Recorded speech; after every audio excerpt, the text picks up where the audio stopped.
finding a difference quotient means using this to find your solution.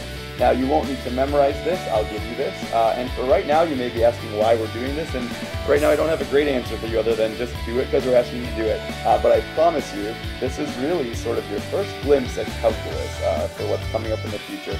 It'll make a lot more sense then, and the good news is you'll have some shortcuts to use once you get to calculus, but for now, let's work on just working out what the difference quotient means. So here's what I want you to do. Start with your original function, and anywhere you see an x, replace it with this x plus h. So let me rewrite this problem as 5 times x plus h, and just rewrite everything the exact same way, just with x plus h plugged in for where you see x. Then go ahead and throw that whole thing in a big bracket, okay?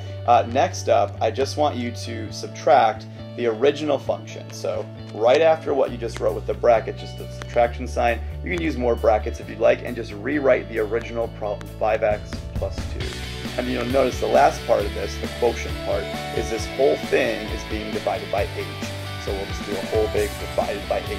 Now this looks really complicated, but what's nice is a bunch of stuff's going to cancel out pretty quickly. So my first part in the brackets, let's go ahead and distribute that 5. So I'm going to have a 5x plus 5h, and then plus 2, and I'll keep that in brackets, although I may or may not need them. And the second part, there's nothing to really simplify, but make sure you distribute that subtraction sign. So I've got a minus 5, I'll use brackets again, minus 5x, and then a minus 2. Actually, let me not have the brackets because that's technically not right. So I'll just have a minus 5x and then a minus 2. And again, the whole thing's being divided by h. Well, here's where things should start to cancel out. If nothing cancels out, something's gone wrong for you. So I see I've got a positive 5x and a negative 5x. Cross those out. I see I have a positive 2 and a negative 2, so cross those out. And all that's left then in the numerator is 5h. And all that's left in, well, the denominator has always been just h. But I can see that now those h's will cross out, and so after all this is said and done, I end up with just a 5. And like I said, this probably makes no sense, or it doesn't really have a purpose for you right now. That's okay, I promise you, this will be very, very important later on if you're taking calculus, and the good news is, you'll come up with some really simple, really easy shortcuts instead of doing all this work, okay?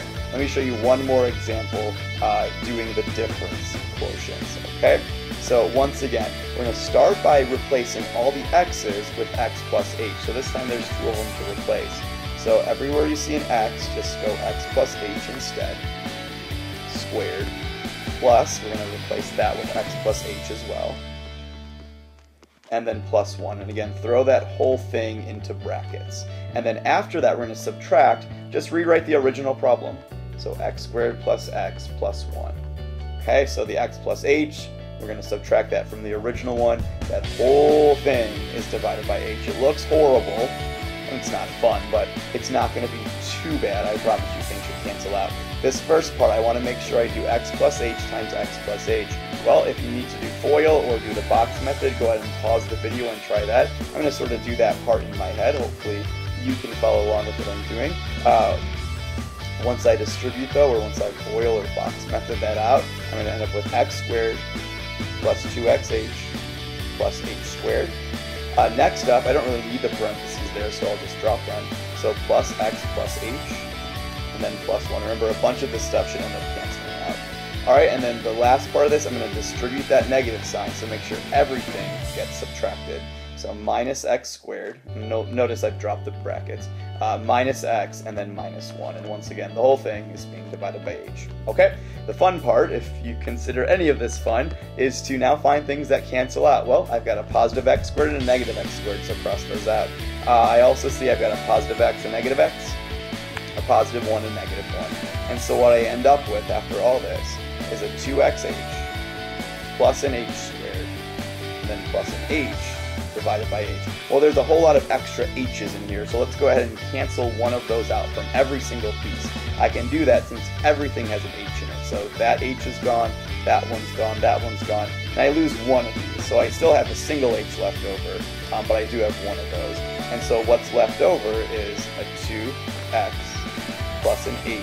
And remember, this h isn't gone completely, it's still a positive 1. I suppose another way you could have thought about this, if you like factoring, is you could have factored out an h, and you'll see that that's another way to figure out that there's that +1 left over.